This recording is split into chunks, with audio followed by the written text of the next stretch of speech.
Welcome to another week of presentations. This presentation is part of the Willow 101 series of presentations that we've been doing for the past few months. If you're interested in watching those videos, and those videos cover a lot of good foundational information about the domestic violence realm, please feel free to check out our YouTube page as well as checking out our Instagram page. We spend a lot of time trying to talk about populations that a lot of us might not know too much about. So if you're interested in that, definitely check us out on those platforms. Today we're going to be talking about domestic violence in relation to the aging population. We try really hard to talk about populations that a lot of us might not have a lot of knowledge about, and so I thought the aging population would be a really informative one because we don't really talk about it too much.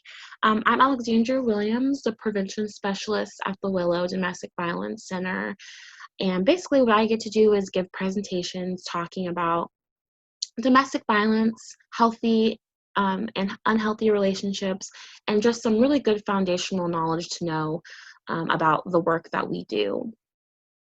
So today, before we begin, I do want to go ahead and give kind of like a content warning, a trigger warning, that there might be some information that's shared in this presentation that might be triggering for some of us. And so please feel free to do whatever you need to do to take care of yourself during the duration of this presentation. Also, please feel free to email me if you have any questions while we're going through this. I would love to answer any questions that you have. My email is awilliams@willowdvcenter.org. So again, please feel free to email me, Williams being WILLIAMS. And before we jump in, I do want to cite where I got most of the information from this presentation, and that would be the National Clearinghouse on Abuse in Later Life. They have a ton of information for survivors as well as family members, as well as advocates, people who are interested in training to learn more about the specific topic. So please feel free after this presentation to go and check out that source if you're having any more questions or if you're interested in this specific population. All right, we're going to get started. So this is a quote that is going to basically define what elder abuse is. So elder abuse includes physical, sexual, or psychological abuse, as well as neglect, abandonment, and financial exploitation of an older person by another person or entity. This abuse occurs in any setting, and either in a relationship where there is an expectation of trust and or when an older person is being targeted based on their age or if they have a disability.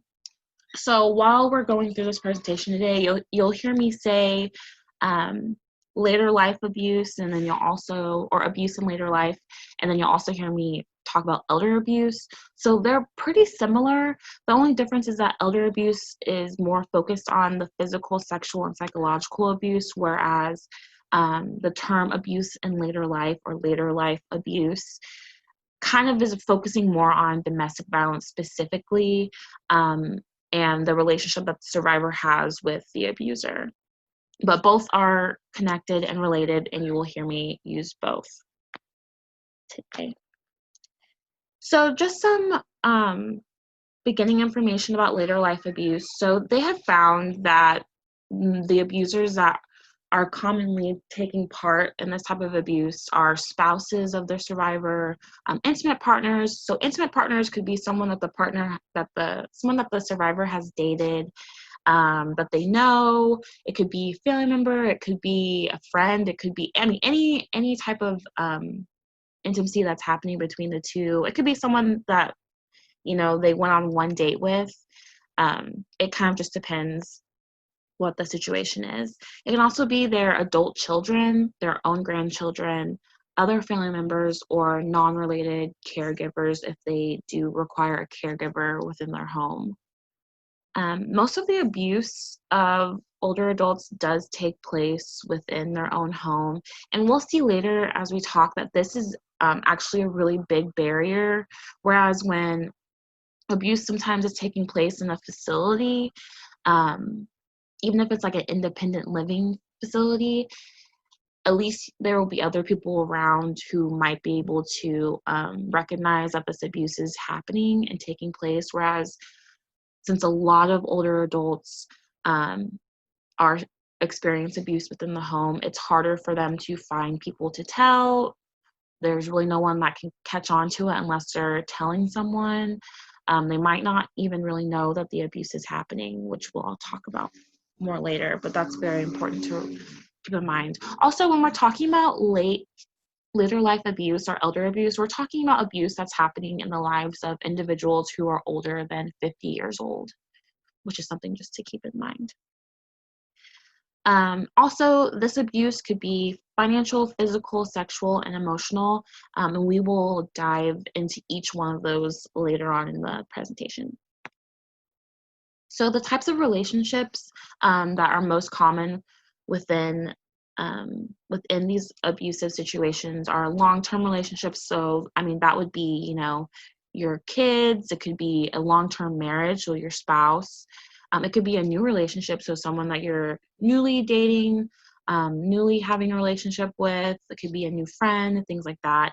We also have late onset abuse relationships where, for an example, let's say that you are in a marriage of 30 years and it hasn't been abusive, but now that you have gotten older, abuse has started taking place. So those are three of the most common type of relationship situations where this abuse is taking place. Abusers will often strive to exert their power and control, and we talk about power and control a lot, and there is a power and control wheel in this presentation, as there is in a lot of them, because it's, again, a great resource, so we'll definitely look at that. Abusers will often strive to exert their power and control over survivors so they can coerce or manipulate some benefit for themselves, such as money, a place to stay, access to prescription medication, or sexual gratification. So that is specifically talking about later life abuse, and what the abuser's motivation often is when they are abusing the survivor. So why does this even matter? Survivors who experience this abuse can have a devastating impact on them, and in some cases it can end up being deadly. Unfortunately, research shows that older adult victims or survivors of abuse do in fact have shorter lifespans than their peers who don't experience violence in their lives, in their relationships, in their homes. So we know for a fact that these actions are causing this population to have a shorter life, and if we're able to identify that and figure out what we can do to support them, we can combat that. So that's a huge reason of why it matters. Abuse in later life can also cause both physical and psychological harm. Some psychological harms that are associated with abuse would be depression, stress, helplessness, alienation, guilt, shame, fear, and anxiety. All of these impact the way that a survivor can live their lives. So if they're experiencing abuse and they're experiencing these psychological harms, it makes it hard for them to live a happy and healthy life. And we want them to be able to do that. So that is another reason why it's important that we learn about this information. So next we're going to talk about some important statistics.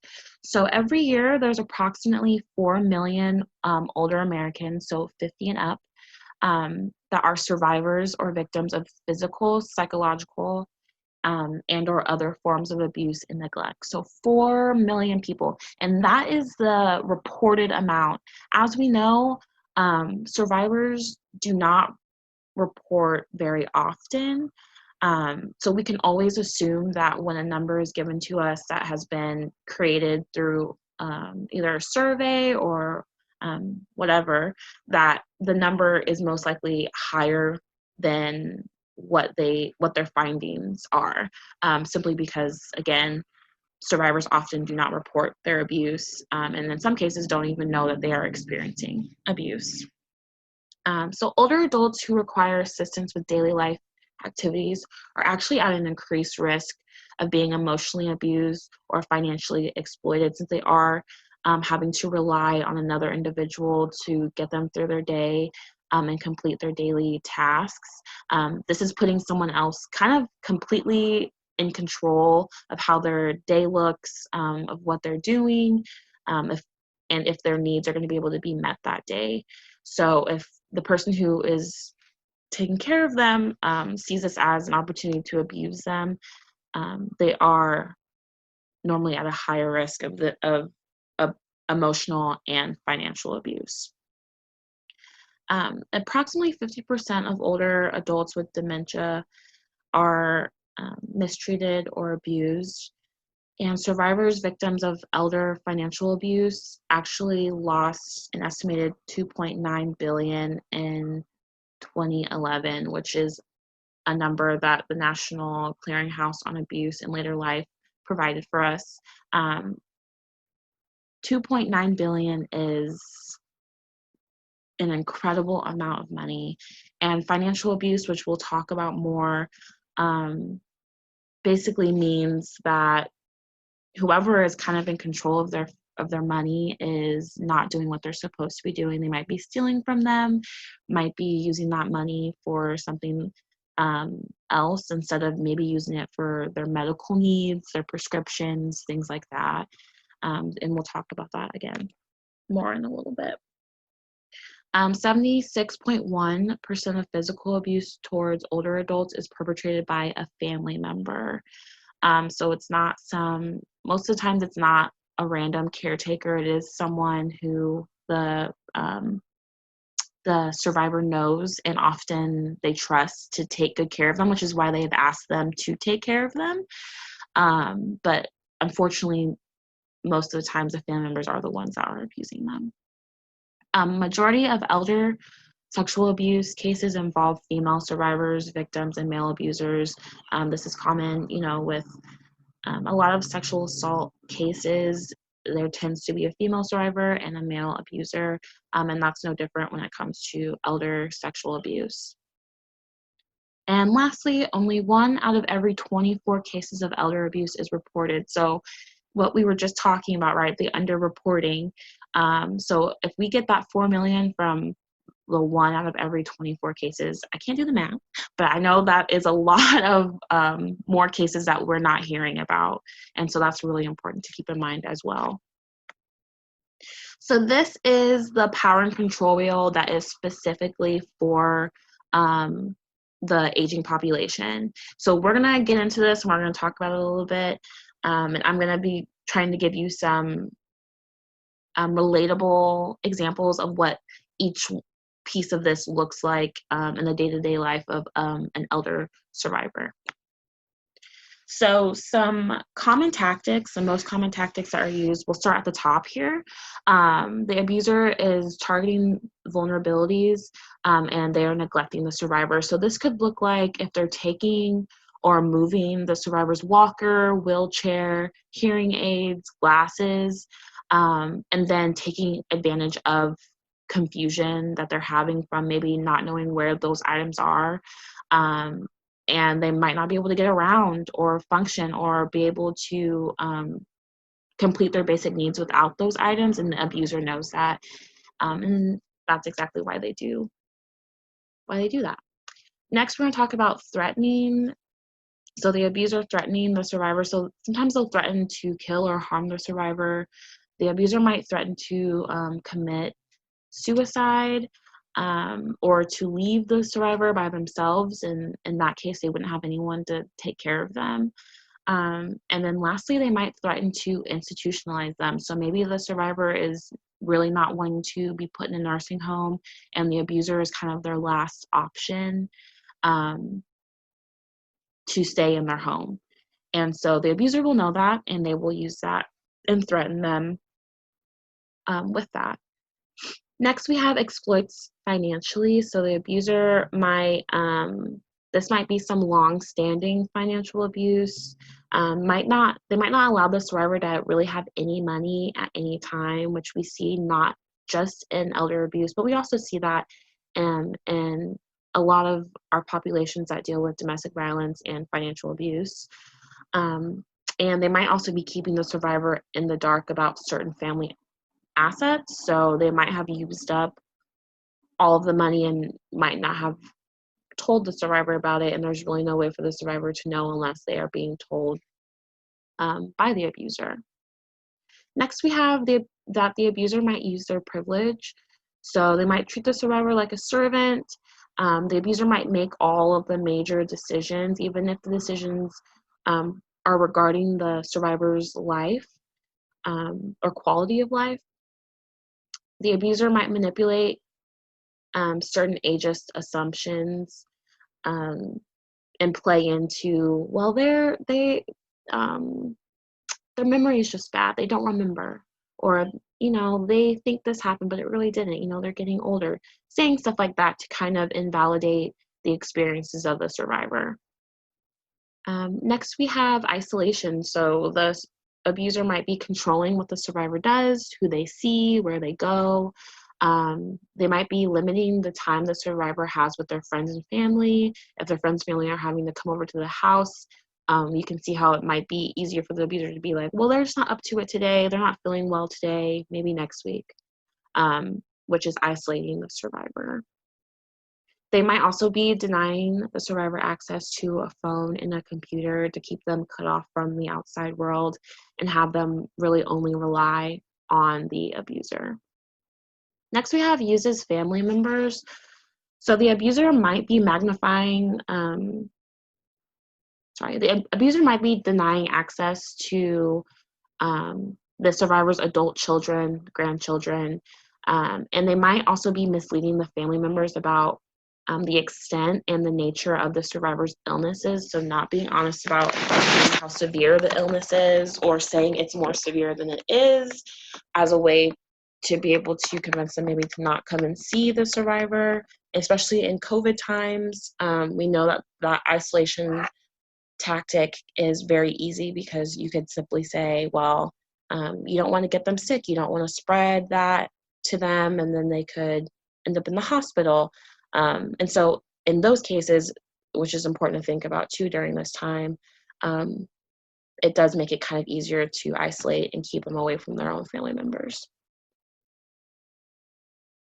The abuser might ridicule the survivor's personal and cultural values. This would kind of look like using the survivor's religious or personal beliefs and values to keep the survivor trapped in the relationship. They could also be ridiculing their religious, personal, and cultural beliefs and values, and invalidating their beliefs as well. And lastly, we have denying access to spiritual traditions/events. So the abuser might be preventing the survivor from attending important spiritual, cultural, or religious events. And also, they might be preventing the survivor from practicing important spiritual, cultural, or religious traditions, especially if they're in the end of life stage and they're needing to complete these traditions or attend these events, and it's really important to them.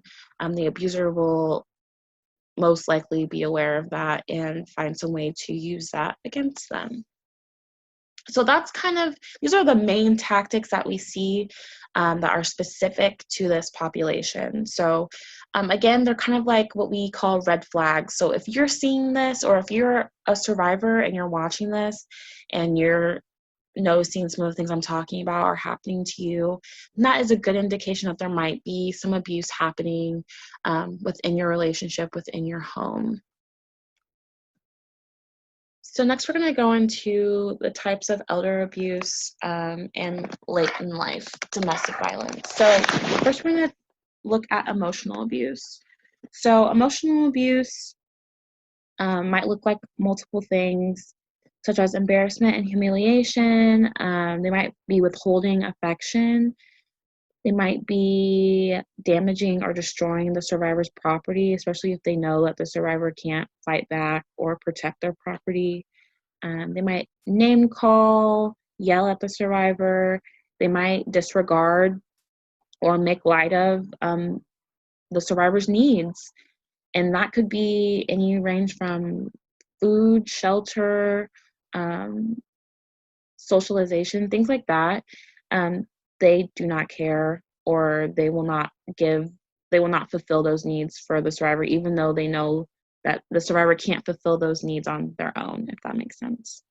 They might also exhibit some controlling behavior, such as restricting access to telephone, transportation, and other resources. Next, we have physical abuse. So this is the abuse that's most often, and let me go back here so we can look at this. So as we see on this wheel, we see the two types of violence on the outside. The thickest part of the circle are physical and sexual. These are on the thickest part because these are the easiest to spot and recognize that there is abuse going on.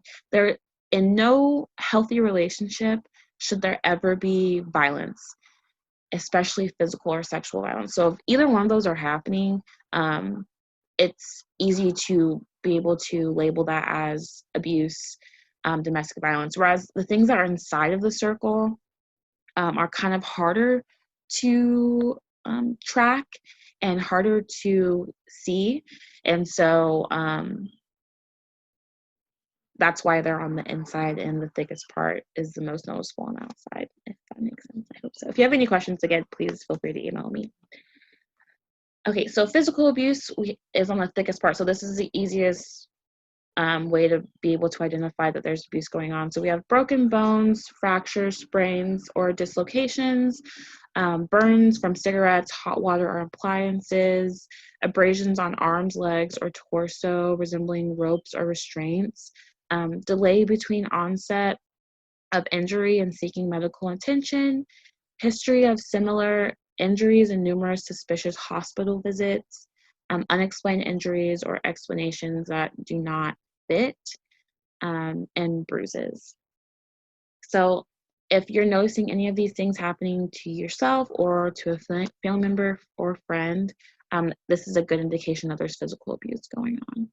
So the next slide, we're going to be talking about sexual abuse. So if and I just want to give a trigger warning. So if you're feeling like you need to step away during this part, please feel free to do so. So for sexual abuse, we have non-consensual intercourse, we have forced viewing of pornography, forced listening to sexual accounts, and intentional unwanted touching of genitalia. And as we know, non-consensual, what makes something non-consensual is obviously if someone is saying no, if they're unconscious, if they are, if there has been drugs or alcohol that has been taken, they are not able to consent. So I just want to put that out there as well. Okay. And next we have financial abuse. So financial abuse is basically when an abuser has control over the survivor's access to certain economic resources. Overall, this type of abuse really makes it hard and sometimes even makes it impossible for the survivor to support themselves or build any type of financial independence, which is exactly what the abuser is aiming for. And them not being able to support themselves often does lead to them having to depend on their abuser, which again is another thing that the abuser is wanting to accomplish. So some examples of financial abuse would be fraud, forced property transfers, misuse of theft of money or possessions, use of deception to coerce or convince a victim or survivor to surrender finances or property, not allowing access to family funds or including the survivor in any financial decisions, and taking the survivor's money or making the survivor ask the abuser for money. So those, again, are all signs that there is financial abuse occurring. Neglect and abandonment. So neglect and abandonment occurs when there is a failure to meet the survivor's basic needs. And we kind of talked about this earlier too. So if they're not receiving food, water, shelter, clothing, hygiene, or the appropriate medical care, that could be seen as neglect. whereas abandonment would be leaving a dependent survivor alone without planning for their care. And neglect and abandonment happens very often within the aging population in terms of abuse. Okay, and lastly, we're just going to talk about stalking. So the Department of Justice did a study where they identified over 600,000 cases of stalking among victims or survivors of the age of 50 or over. And this is just in the year span. So 600,000 plus cases of stalking that's happening for this population. And I don't know about you all, but honestly, I had not really thought too much about this. I didn't think, for some reason, I just didn't think it was that big of a problem for this population just because they're older, which I know is wrong now. So that's why I wanted to talk about it when I was reading this information. So some behaviors of stalkers would be to follow the survivor, damaging the survivor's property, threatening them or their family, friends, or pets. If they're sending unwanted gifts, letters, cards, or emails, and any other actions that they are using to try to control, track, or frighten the survivor are all behaviors that they take part in. So some barriers for the survivor when it comes to stalking, and as well as, and we'll talk more about barriers too, just as a population for the whole, survivors may really not be aware that stalking is a crime. They might not know that what is happening to them is stalking. And then lastly, they might not know how to get help with that.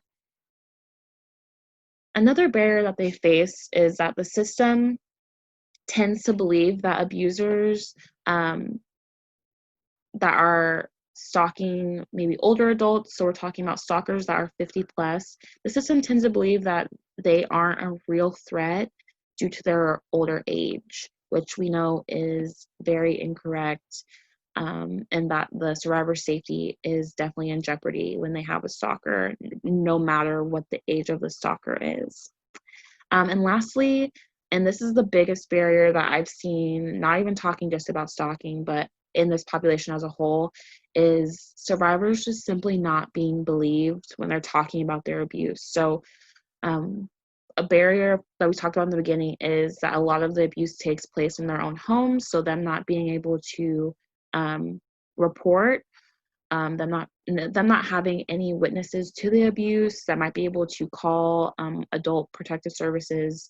And then the last huge one was really them not being believed when they do go and talk to someone. And this could be because, well, what I read was it mainly is because of their older age, and people think that they're making things up or they're exaggerating, or, you know, they have forgotten some things and they're really not sure what's going on. So that is a barrier they have to face when they want to report as well.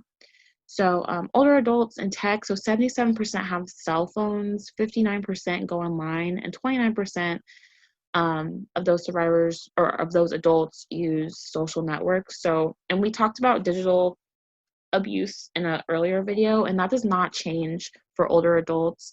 They do have cell phones, they do use technology, and so abuse, those types of abuse tactics are still relevant for them no matter their age. Okay, so what can you do? If someone comes to you and they tell you that they are a survivor, victim of abuse, please believe them. That is the biggest and most important thing that you could do in that moment, because there's a lot of fear for a lot of survivors that they won't be believed, or they'll be told that they're making it up. So simply just saying, you know, I believe you. What can I do to help you right now? How can I support you? Can do wonders for a survivor. Encourage them to reach out to their local domestic violence agency or call the hotline. Have them call, whether, I mean, it doesn't even have to be if they're wanting to leave. It could just be that they want to receive some services. They want to talk to an advocate. They maybe have questions about if what they're going through is actually abuse or not. So just encourage them to give us a call, and an advocate will be available 24/7 on that hotline to answer their questions. And lastly, talk to the people in your life, whether you know they're experiencing abuse or not, just to kind of raise awareness and start conversations about the fact that abuse does happen in later life, and it's actually extremely common as well.